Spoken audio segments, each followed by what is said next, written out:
구독, 좋아요 꾹 눌러주시면 영상을 만드는데 힘이 됩니다. 화면은 어둡게 해주신 후 들어주세요. 이 사건은 실화사건 이야기입니다. 피해자와 유족분들께 위로의 말씀을 드립니다. 붉은 어둠 속에서 화성 연쇄살인 사건의 기록. 1986년 첫 번째 그림자. 여름이 끝나가는 9월의 어느 날, 화성의 한적한 시골 마을에는 어둠이 드리워졌다.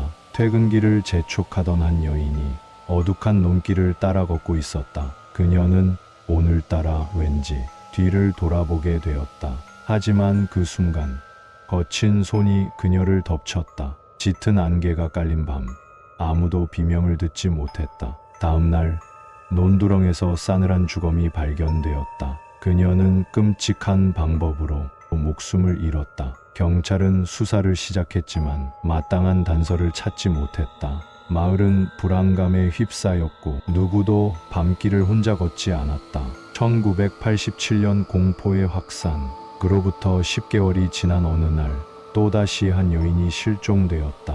그리고 며칠 뒤 그녀 역시 논밭 한가운데서 발견되었다. 그녀의 옷은 흐트러져 있었고 손은 묶여 있었다. 경찰은 두 사건의 유사성을 발견했지만 범인은 그림자 속에 숨어 있었다. 마을 사람들은 밤이면 창문을 꼭꼭 걸어 잠갔고 아이들에게 밤에는 절대 혼자 다니지 말라고 경고했다. 하지만 악몽은 계속되었다. 1988년 점점 짙어지는 어둠. 그해 9월, 밤중 비 내리는 길을 걷던 여성이 또다시 사라졌다. 그녀의 가족은 경찰에 신고했지만 수색이 시작된 지 이틀 만에 시신이 발견되었다. 이번에도 사건의 수법은 동일했다. 피해자들은 모두 홀로 귀가하던 중이었다. 경찰은 마을 곳곳에 경고문을 붙이며 주민들에게 주의를 당부했지만 누구도 이 공포에서 벗어날 수 없었다.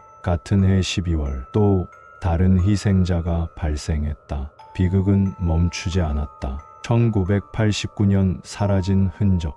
해가 바뀌어도 공포는 끝나지 않았다. 7월과 9월 두 명의 여성이 실종되었고 몇 주 뒤 참혹한 모습으로 발견되었다. 경찰은 연쇄살인임을 확신했지만 단서는 여전히 부족했다. 사람들은 더 이상 평범한 일상을 보낼 수 없었다. 여성들은 혼자 밤길을 걷지 않았고 부모들은 아이들을 꼭 집안에 두었다. 하지만 범인은 그 모든 불안을 비웃기라도 하듯 또다시 모습을 드러냈다. 1990년 멈추지 않는 악몽. 11월 다시 한 여성의 실종 신고가 접수되었다. 몇 주 뒤 그녀의 시신이 발견되었다. 이제는 모두가 알았다. 그가 다시 돌아왔다는 것을.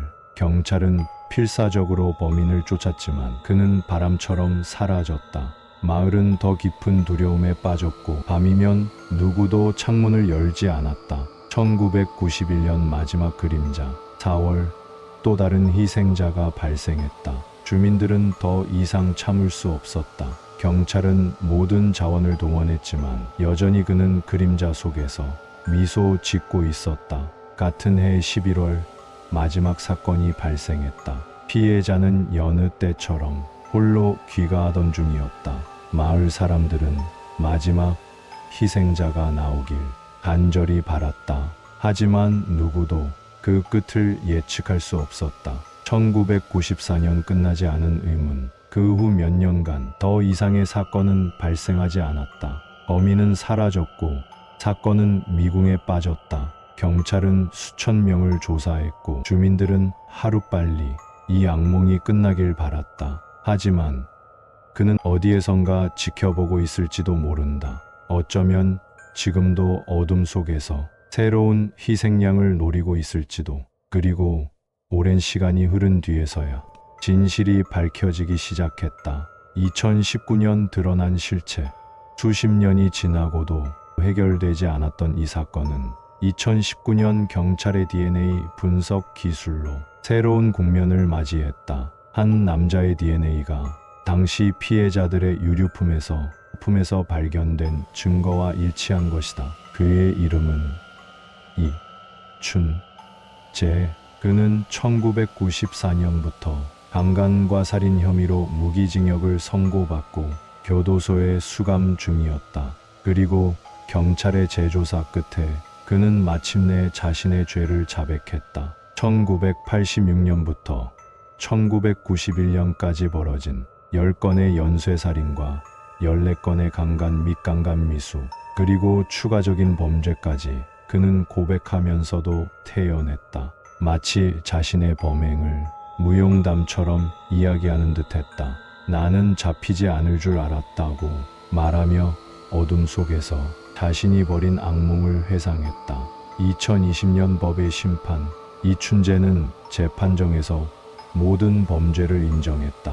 법원은 그의 죄를 확인했지만 이미 공소시효가 만료된 사건들이 많아 추가적인 처벌을 내릴 수 없었다. 그러나 그는 여전히 1994년 사건으로 무기징역을 복역 중이었으며 사회로 나올 가능성은 없었다. 그의 고백에 따르면 그는 총 15명을 살해했다. 화성에서 벌어진 10건의 연쇄살인 외에도 추가로 5건의 살인을 더 저질렀으며 강간 및 강간 미수는 30건이 넘었다. 그는 현재도 교도소에서 복역 중이며 과거의 끔찍한 악행을 반성하는 기세가 없이 살아가고 있다. 화성 연쇄살인 사건은 대한민국을 충격에 빠뜨린 최악의 연쇄살인이었다. 경찰은 30여 년이 지나서야 범인을 특정했지만 그 긴 시간 동안 사람들은 끝없는 공포 속에서 살아야만 했다. 그 밤 어둠 속에서 미소 짓던 범인은 그 누구도 쉽게 잊을 수 없는 공포를 남겼다. 그리고 이제 그는 철창 속에서 자신의 지난 날을 되새기고 있을 것이다.